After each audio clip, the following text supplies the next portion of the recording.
लोगों की बहुत अनदेखी करी, गरीब की योजनाएं बंद कर दी, किसान का अपमान किया, बेटियों का अपमान किया, नौजवान को देश में सबसे ज़्यादा बेरोजगारी दी, शहरों में सबसे देश में ज़्यादा व्यवस्था दी, अपराध दर में देश में नंबर 1 हरियाणा। पूरी तरह हरियाणा की अनदेखी हुई। विकास का, खुशहाली का देश, बेरोजगारी का, अपराध का, बदहाली का प्रदेश बना दिया है भाजपा सरकार।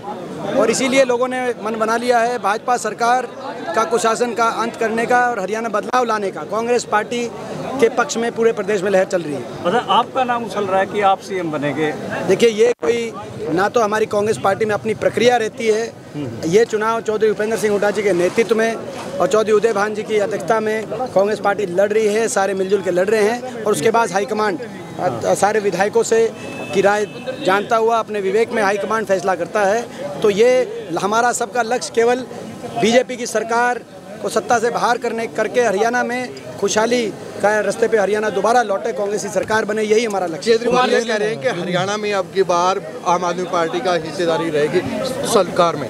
देखिए, मैं जो है ये तो आप उनसे पूछे, आम आदमी पार्टी का ज़्यादा कुछ है नहीं हरियाणा में। कुमारी शैलजा ने आज बयान दिया है और उन्होंने आज तक पे भी बोलते हुए कहा कि वो बीजेपी में नहीं जाएंगे, जैसे उनके बारे में वो तो भाजपा के IT सेल इस तरह की काम करते हैं। तो क्या आपके सभी कांग्रेस नेता एकजुट हैं, एक मंच पे भी देखने को मिलेंगे, जब जरूरत होगी एकजुट भी हैं और सभी प्रचार भी करेंगे। नायब सैनी का ये बयान है कि कांग्रेस बूढ़ी हो चुकी है और पार्टी द्वारा आयुष्मान कार्ड में इलाज करवा सकते हैं वो। नायब सैनी का बयान क्यों कह रहे हैं? कांग्रेस में आप टिकट वितरण देखिए, 30 अंडर 40, 30 ऐसे प्रत्याशी हैं जो 40 साल से कम के उम्र के हैं, 30 अंडर 40, और बिना राजनीतिक बैकग्राउंड के 30 ऐसे नौजवान 36 बिरादरी के हरियाणा कोने कोने में, मोहित ग्रोवर, वर्धन यादव से लेकर विनेश फोगाट तक, शीशपाल, सर्वमित्र कंबोज से लेकर बलबीर वाल्मीकि जी तक, मतलब पूरे हरियाणा के अंदर आप नज़र उठा के देखेंगे तो 30 अंडर 40 कांग्रेस के उम्मीदवार।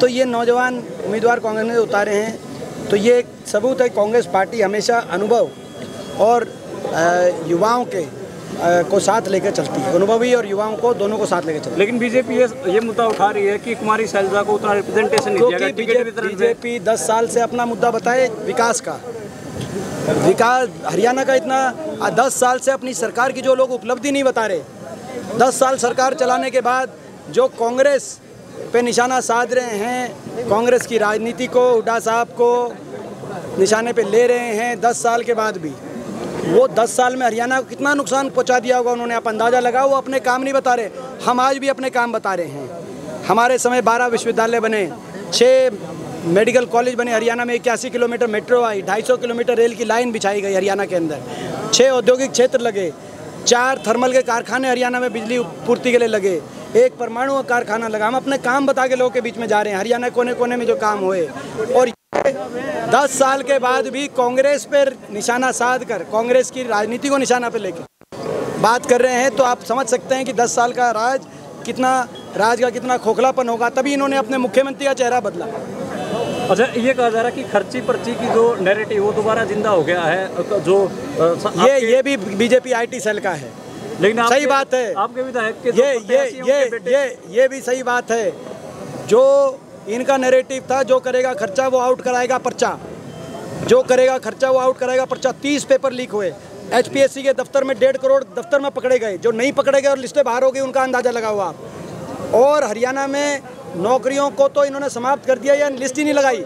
बाहर जो थोड़ी बहुत नौकरी ग्रुप A B की लगाई, वो हरियाणा से ज़्यादा हरियाणा के बाहर के बच्चे लगाए। 5 साल तक नौकरी दो मत, आपने नौकरी समाप्त कर दी, हरियाणा के युवाओं को उलझा दिया। और पेपर लीक पे पेपर लीक, और जिसके पास पैसे पकड़े गए वो मुख्यमंत्री जी द्वारा HPSC का लगाया गया सचिव था। आप बताओ।